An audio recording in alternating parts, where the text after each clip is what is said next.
Hello, everyone. Welcome to Rachel Pichler Yoga. Just in case we haven't met before, my name is Rachel.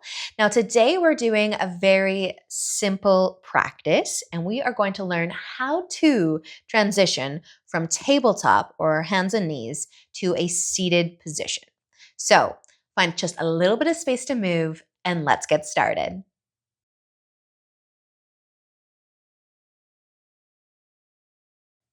So we will obviously begin in tabletop, so you can find your way onto your hands and knees. And once you're there, just spread your fingers wide and maybe give your hips a sway side to side.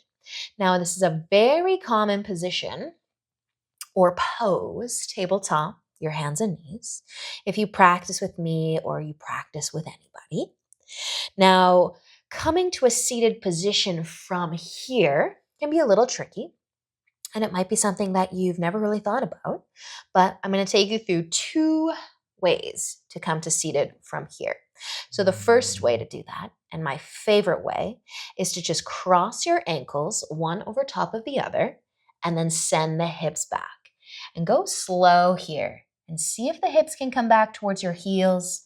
Move your hands in and then just try to roll, push into the hands a little bit and sit down as gracefully as you can. And voila, you are in a seated position.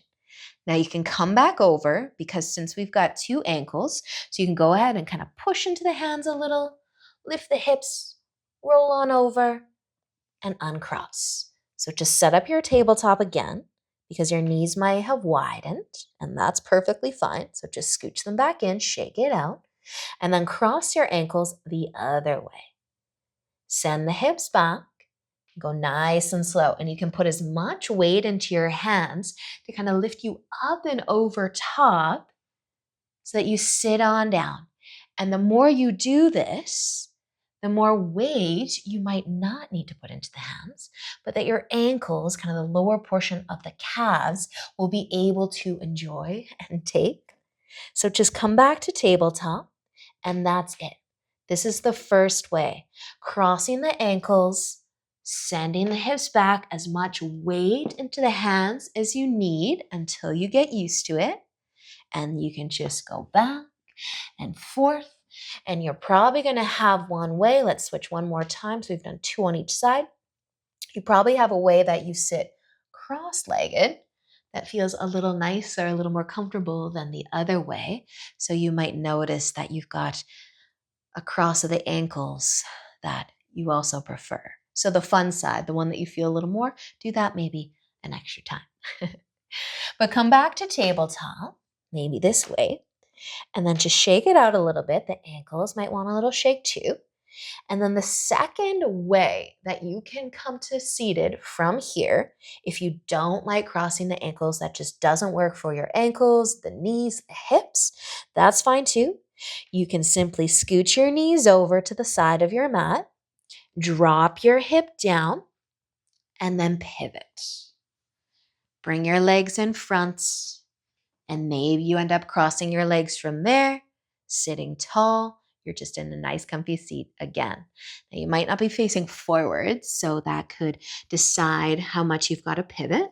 But if you can bring the knees back together, tip them over, and press up.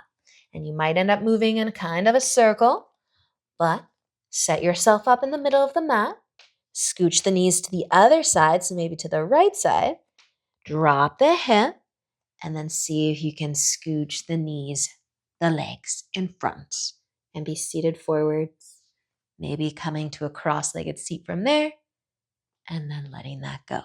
So coming out of the same position by tipping over, pressing up, and then making your way to tabletop. So the more you do this, the more you will realize where you got to tip over, how much you got to pivot so that you're still facing forwards once you get to that seated position. So you can do a few more, tip over to both sides, even things out. Yes, we're doing some circles. We're facing all kinds of different directions. So just get used to it. Make it come with ease. something that we don't have to think about sometimes. But that's it. That is all. So play around with it, find what works for you or what doesn't work for you, and do that one more. But thank you so much for joining me. Have a great rest of the day, and I look forward to practicing with you again soon. Namaste.